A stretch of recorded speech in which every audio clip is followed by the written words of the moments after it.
We stepped into the shadowy anteroom, and with no pause, into the main chamber. It was a shambles.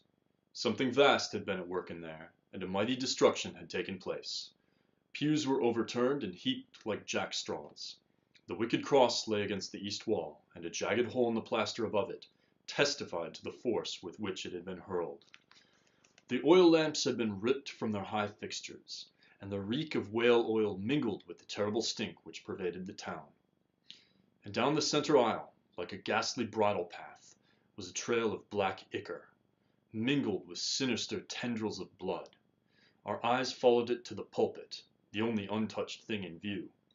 Atop it, staring at us from across that blasphemous book, with glazed eyes, was the butchered body of a lamb. I don't always read mega best-selling authors, but when I do, I prefer Stephen King. Hello, my friends, and welcome to another edition of Strange Tales from my bookshelf.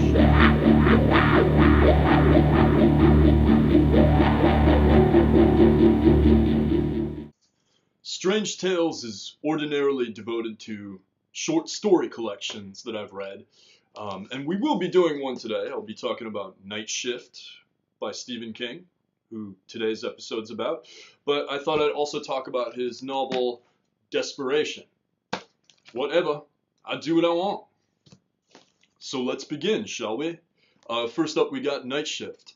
Night Shift is a collection of Stephen King's early 1970s stories. Well, his early stories, not the early 1970s. King's early period, which would have been sometime in the 1970s. But anyway, you get the idea. This is vintage Stephen King. It's King's imagination at its most raw, at its most unfettered, completely unbound by any expectations that being a best-selling author might bring with it. So a lot of fun stuff in here. The three stories that stood out the most for me in this book were The Ledge, Battleground, and Trucks. And to me, those stories combined were worth the price of admission, which for, a mass market paperback, I guess is only $5. But still, great stuff. Let's talk about Trucks. In Trucks, King develops one of his signature moves, which is taking something commonplace and seemingly innocuous and turning it into one of your worst nightmares. He'd use this move again in It with clowns. I mean, that's so famous that we've almost forgotten that clowns once weren't scary to people, and still aren't scary to the French, I suppose. And he would also do it later with Christine, with cars, which are like trucks but smaller.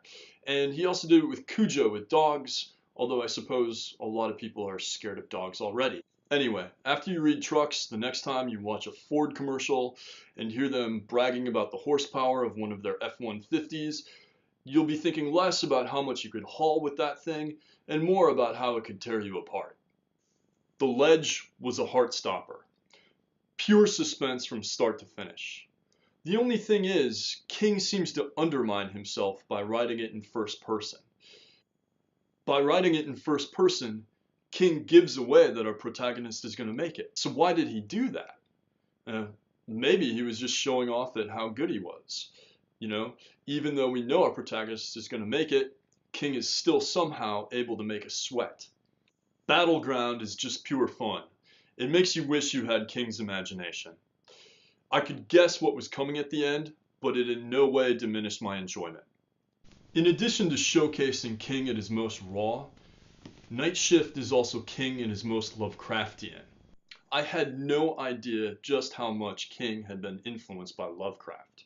In Jerusalem's Lot, which later became a full-length novel, and Children of the Corn, which spawned the film series, we briefly sense the presence of the great old ones, beings as ancient as the universe, and even more cruel and unfeeling.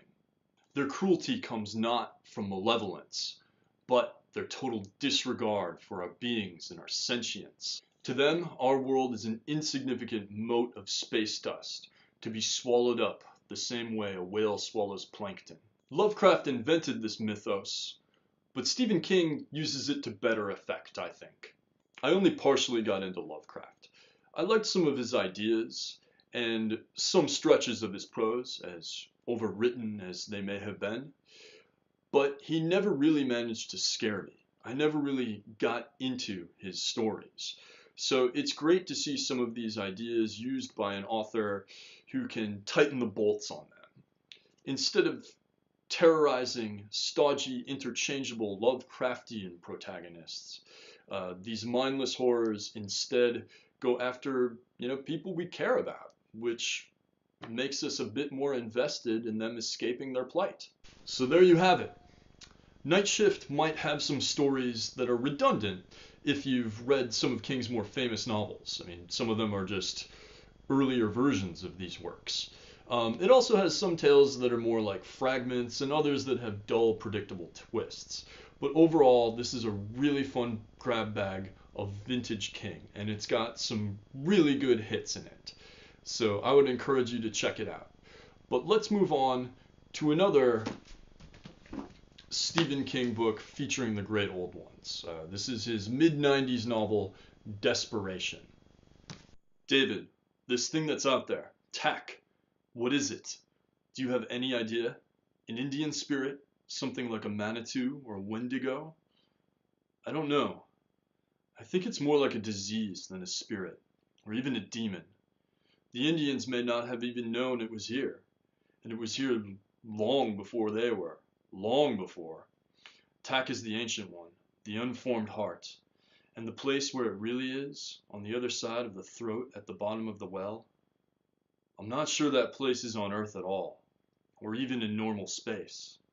Tack is a complete outsider, so different from us that we can't even get our minds around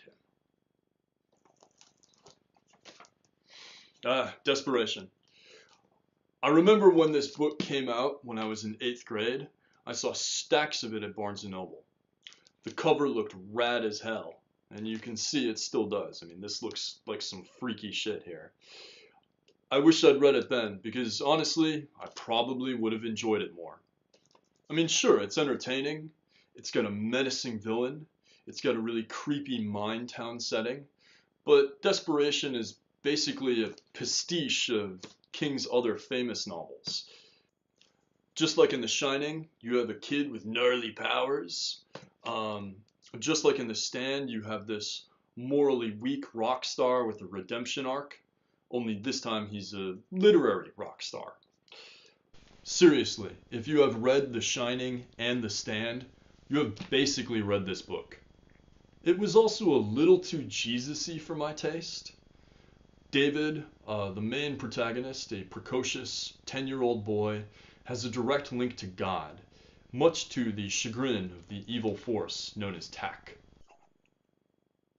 The shitting prey boy, here after all. Both of them here after all. Tack had met the boy briefly in the boy's vision and had tried to divert him, frighten him, send him away before he could find the one that had summoned him. It hadn't been able to do it. My God is strong, the boy had said, and that was clearly true. Lines like that could have come out of the mouth of a Left Behind villain.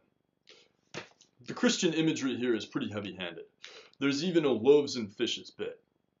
Now, I mean, this is all personal preference. It's totally fine if you're religious and that appeals to you.